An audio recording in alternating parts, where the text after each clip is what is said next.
With a lack of public transportation and limited highway coverage, it can be tough to get around in rural Nebraska. We take a look at ongoing efforts to expand the expressway system and a statewide focus on mobility. Plus, learn more about the dozens of people quarantined in Nebraska and the latest from the unicameral. It's all tonight on Speaking of Nebraska.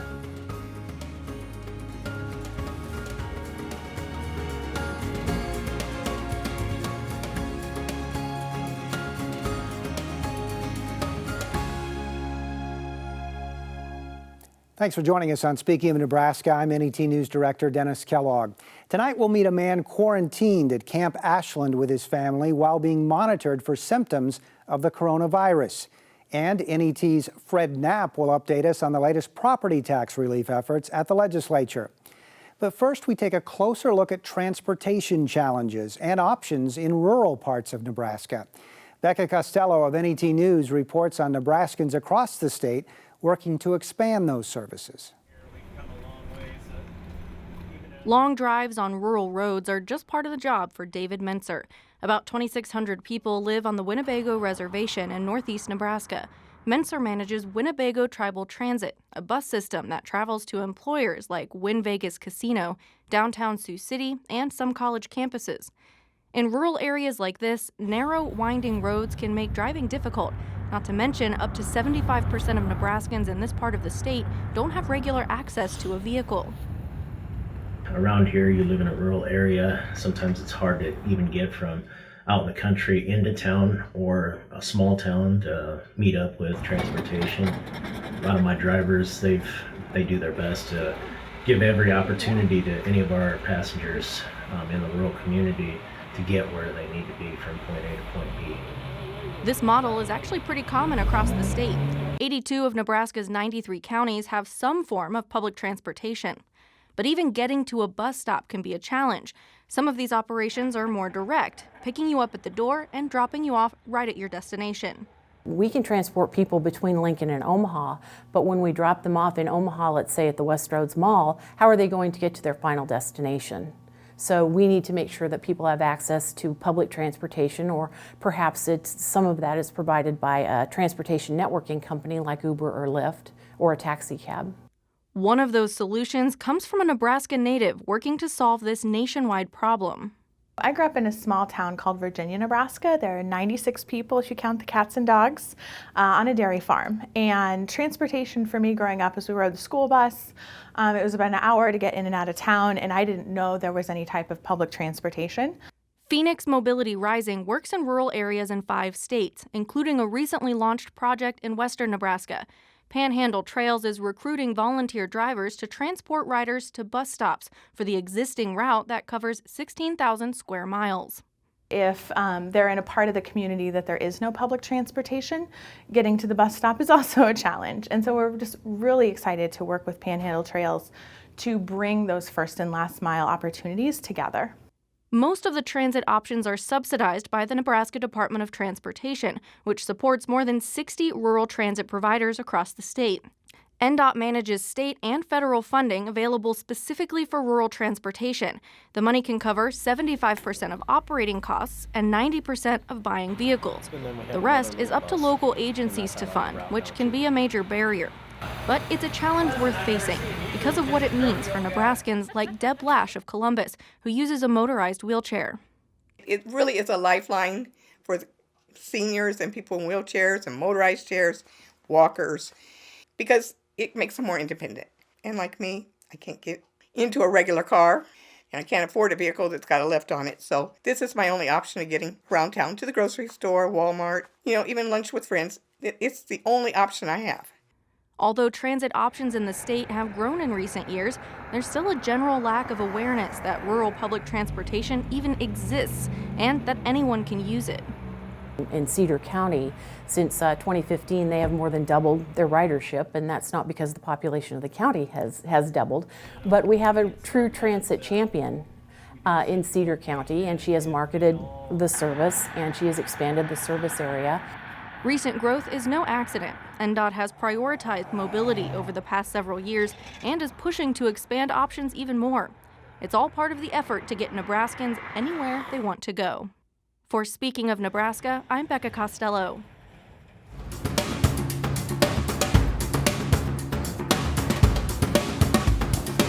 Joining us now to dig a little deeper are Bill Biven of the Center for Public Affairs Research at the University of Nebraska at Omaha, who serves as the statewide mobility manager for the Department of Transportation, and Gina Cotton, executive director of 4 Lanes for Nebraska. Thank you both for being here.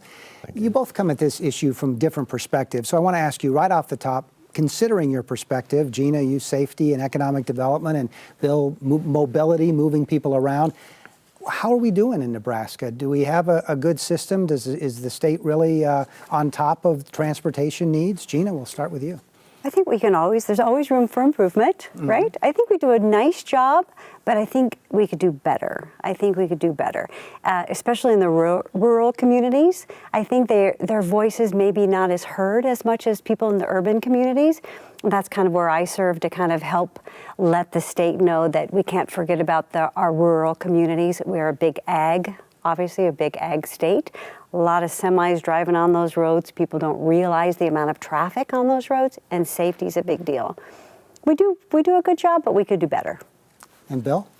Yeah, I would echo that. We do a good job here in Nebraska, but we have, with public transportation, something of a patchwork of agencies all doing small pieces, trying to fill all the gaps when we need more of maybe a comprehensive system to unite all of those or get them coordinated a little bit better. So that's where you come in, because I think you deal with 60 independent rural transit providers, and part of your job is to get them to work together. How do you do that?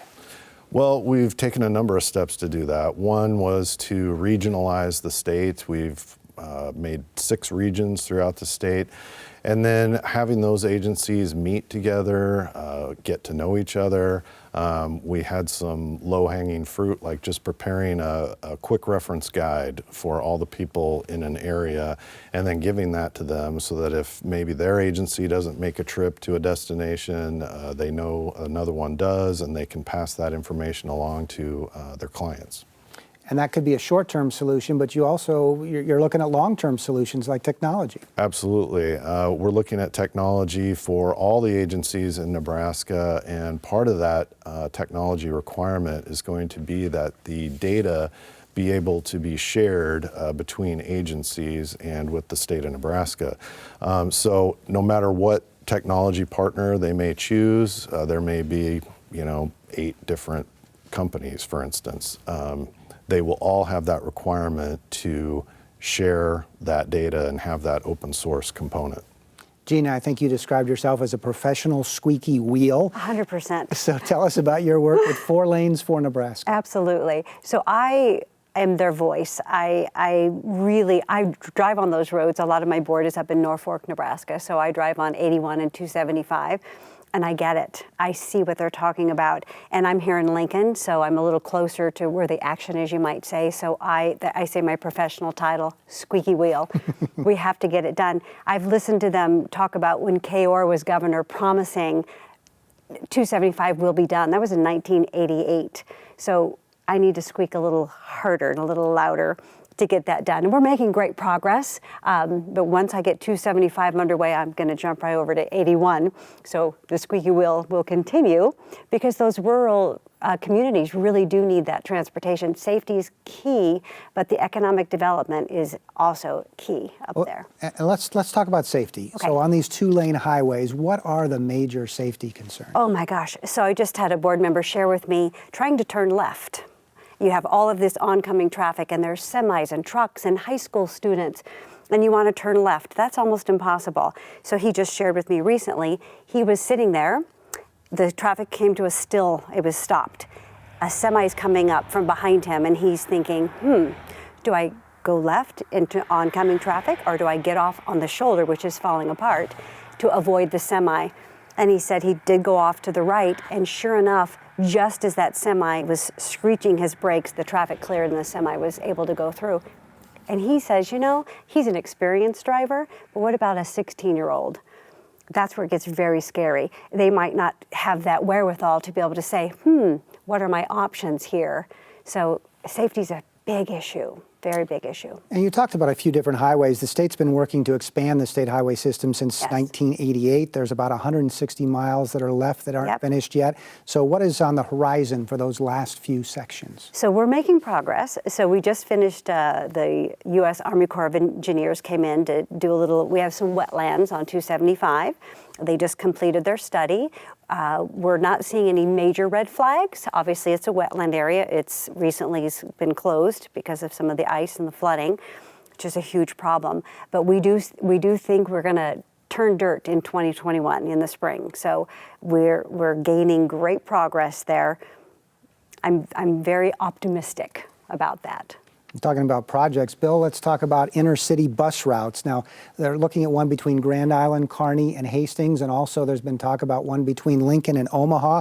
What's really the purpose of these proposed projects, and what kind of progress are we seeing on them? Yeah, I think the purpose of these projects is really, I think intercity bus travel maybe peaked in the 80s or something with Greyhound, and then we saw it drop off in the 90s, and then a number of smaller providers have tried to kind of fill that vacuum, but we've never, escalated up to that level that we were once at. So we've definitely got a need when we do look at studies, when we look at the demographics, when we look at census data and community service survey data. We see that there are commuting patterns. We see that people are going for doctor's office visits. There are students going to campuses between, Kearney, Grand Island, and Hastings. So we know there's a lot of travel between those cities, and we know, of course, there's transit dependent population, people who don't have a car, people who can't drive, maybe due to age or an illness, and then you have people who would choose to ride a bus if that were available. So really that inner city piece is just part of mobility options that people want, I think, and need, and we're really trying to get Nebraska to look at mobility in a larger context. It's connecting inner city, it's connecting urban areas, rural areas. It's the Ubers, the Lyfts, it's demand response, it's all of these, together. Bill Bivens, statewide mobility manager, and when we talk about these routes, as I understand it, there's more federal funding available that we could be using that we're not. It seems like a win-win situation, so why aren't we spending more money on these projects? Yeah, we currently, we have a portion of money set aside for inner city bus that we're not able to use all of that. So, it comes down to the state and local populations coming up with a plan to, leverage that money. That's the, nice thing about it is that it really isn't up to anyone except those local communities to decide how they want to use that money and how they want to design their service. So I and my team, we're just there to help them, guide them through that process, and if that's help them design it the way that'll best fit their needs.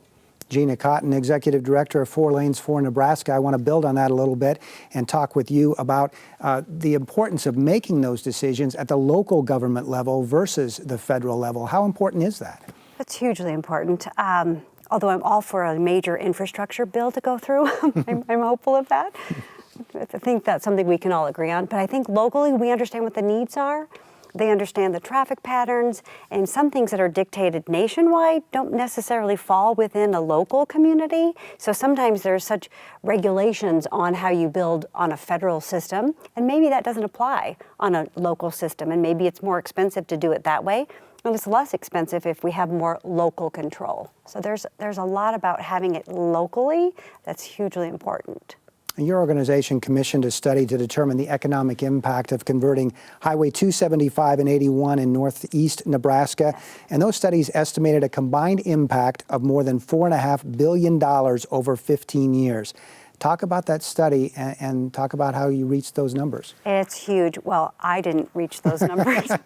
The professionals did. Right. But it's huge. There is such industry up in the Norfolk area. You have Nucor Steel, you have Norfolk Iron and Metal, EBM Construction.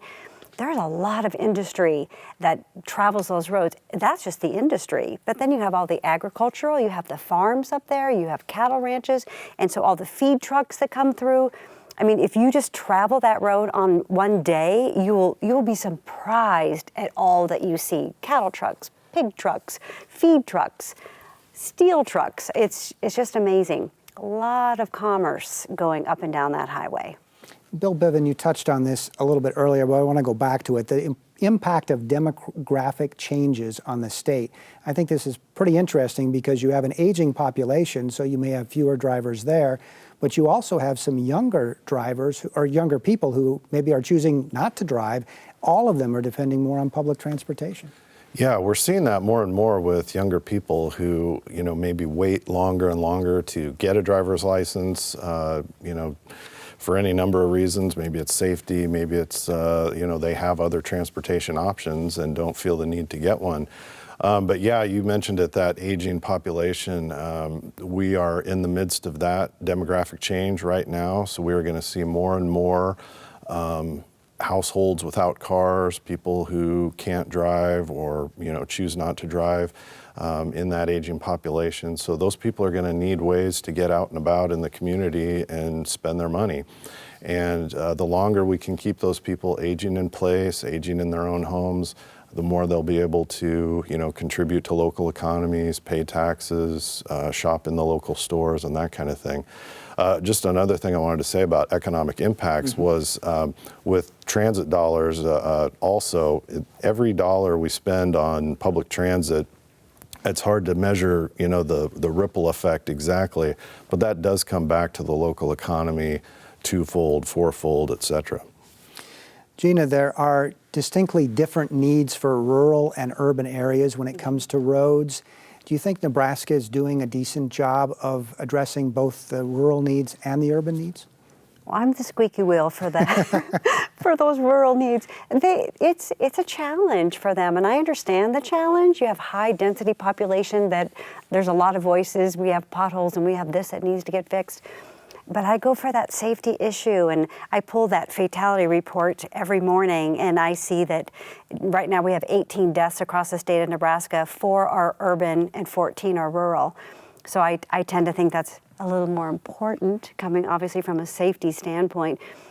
It's a balancing game. It's a balancing act. And as I said in the beginning, I think we can do better, obviously, and I'm a proponent to get those rural highways done. I want the urban to get it done as well. But I'm like just trying to get it to go a little bit quicker.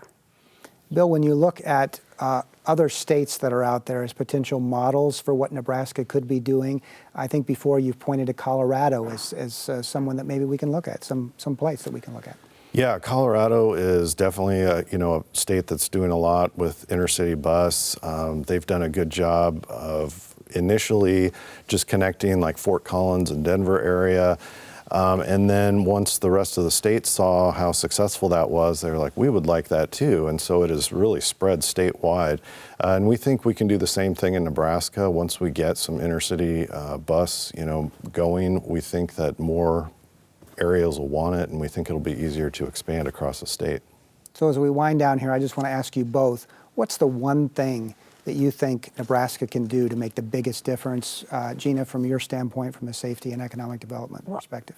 Expand all those highways. I mean, 4 lanes, when it's feasible to do it, it's just huge. You'll have people coming into our state rather than bypassing our state, and you think 81 is a Pan-American highway from Canada to South America. Look at the traffic that can come through our state.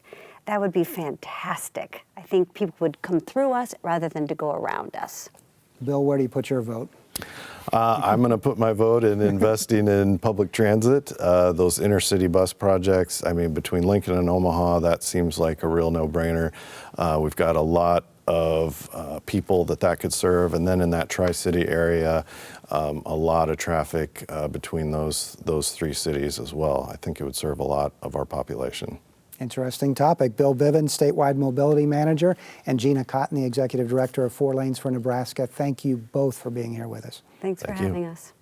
This interview and tonight's program are available on our website. Just go to netnebraska.org/speakingofnebraska and join the conversation on social media.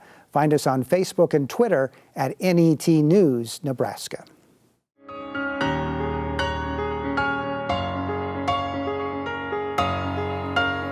Nebraska's Camp Ashland is serving as a temporary home for dozens of Americans under quarantine because of potential exposure to the coronavirus. Allison Molenkamp is here to tell us more. Allison, thanks for joining us. So why Nebraska? Well, there were 4 locations chosen across the country, 2 in California and 1 in Texas, and then 1 here at Camp Ashland in Nebraska. And a lot of this is the strength of the staff and facilities at the University of Nebraska Medical Center. They've really made a point of focusing on infectious disease and on training for these types of events. They do have the biocontainment unit that was used during the Ebola virus outbreak, and that could be used again in this situation if necessary. And the proximity to Camp Ashland, where these facilities are for quarantine, has worked out quite well. The team really made its mark with Ebola. So tell me more about the people that are in quarantine right now. So there are about 70 Americans and their families that are in this group. They range in age from small children to adults over 70. They came from Wuhan, China, even if that's not where they were living. That's where the plane took off from. I spoke with a young man, Tyler Shepard, who is in quarantine with his wife and young son. They live in Shenzhen, but were traveling for the Lunar New Year to see his father-in-law in Shuizhou, and in the process spent 14 days in lockdown there in Shuizhou before they were able to work with the U.S. Embassy to leave China, and he is in quarantine now at Camp Ashland with his family. They've been treating us well. They get us everything that we need, our food, and so it feels more like a prolonged vacation than more like a quarantine, because even though we pretty much stay to ourselves unless we're getting our temperature checked, it's pretty okay. I wouldn't complain about it. And these facilities where they're staying do look pretty similar to a college dorm or to a modest hotel room. This family was able to be given a playpen and a small bath for their son, who just turned 1 this week. And they have their temperatures checked every day. They are monitored very strictly for symptoms of the coronavirus. But while they're there, there's an exercise facility, there's a play area for children. And so they're being well taken care of while they spend this time in Nebraska. And Tyler's son actually got to have a birthday party there this week. Yes, they tried to make it a special birthday, even though it is sort of an odd place to spend a first birthday. Well, first birthdays are supposed to be memorable, and his family will certainly remember that one. So another thing we really have to stress is there's no threat to the general public at all. Absolutely not. These teams are being so careful. It's teams from both the federal government and from UNMC. They're using personal protective equipment like surgical masks, and on the plane, he said, even the crew had hazmat suits to protect themselves. And the general public should certainly not worry. You have to be within 6 feet of someone to catch coronavirus. It's spread much like the cold through a cough or sneeze. And none of these people are currently showing symptoms of the coronavirus. It's a story we'll continue to follow. Allison Molenkamp, thank you very much. Thank you. You can watch the full interview with Tyler Shepard on our website, plus more in-depth coverage in our daily signature stories. You can learn about efforts to educate Nebraskans on the possibility of more flooding, high school students learning how to detect unsafe drinking water in a citizen science project, and a new 3D map of Robbers Cave in Lincoln. All of those stories and more online at netnebraska.org/news.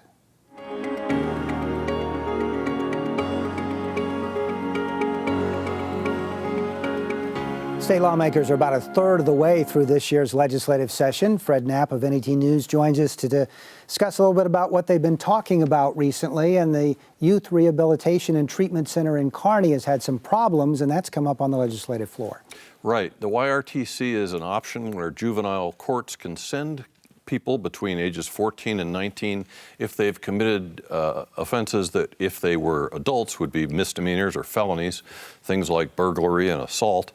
But there was an incident, and the emphasis is supposed to be on rehabilitation, not punishment.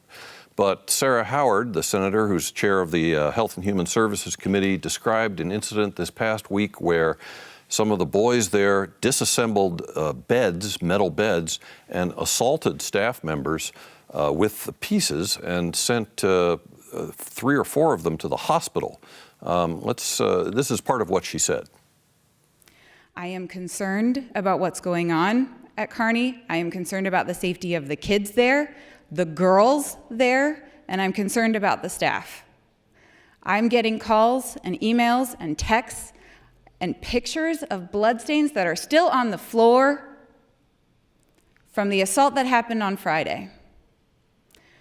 We cannot ignore what's happening there. It is scary and it is an emergency. I think it's important to point out that Senator Howard mentioned girls at the YRTC in Kearney. That's something that's new. Right. They had been at a separate YRTC for girls in Geneva, Nebraska, but that place was emptied out in August because the buildings were falling apart, there was mold, the girls weren't getting any programming, and so they were moved to Kearney, but with both sexes there's a lot of potential for trouble. The Health and Human Services Department says they're responding to this incident and escapes by increasing staff and having supervisors on call or on site 24 hours a day. And then there are a lot of long-term plans about redefining the missions of the YRTCs and setting new plans and goals, but those remain to be effectuated. We'll continue to follow that. Going into this session, a lot of focus on property taxes and school finance. Are we getting anything done on those issues? The Revenue Committee has just advanced a bill that would increase state aid to schools by about $500 million over the next 3 years in an attempt to drive down property taxes. It would do that by lowering the valuations of ag and other types of property. Schools don't like it, though, because it limits their ability to spend additional money to the rate of inflation plus real property tax growth in the district. And it didn't advance unanimously. It was 6-2. Undoubtedly, there will be fights on the floor, and it may get tied up with other bills, as it did last year with economic development tax incentives, for example. And Nebraska's longest-serving state senator, Ernie Chambers, is being term limited out after this session. I'm guessing he's not the type who's just going to kind of cruise out. Is he making an impact this session? He is. He's got what he calls a Pee-wee bill that would require training for police officers in anti-bias and implicit bias recognition. He said he could have tried once again to abolish the death penalty, which is his signature issue, but it wasn't going anywhere, so he tried to get done what he can get done. I think that he will be playing defense on a lot of other issues that he doesn't like, trying to prevent stuff he doesn't like from passing, so I don't think we've heard the last from him this session. He's good at offense and defense, isn't he? Yeah. Yeah, all right. Fred Knapp, thank you very much for your reporting. And Fred keeps us informed on what's happening in the legislature every day. You can listen for his updates on NET Radio at 5:45 and 7:45 weekday mornings and 5:45 in the evening. And you can read his stories each day on our website at netnebraska.org/news.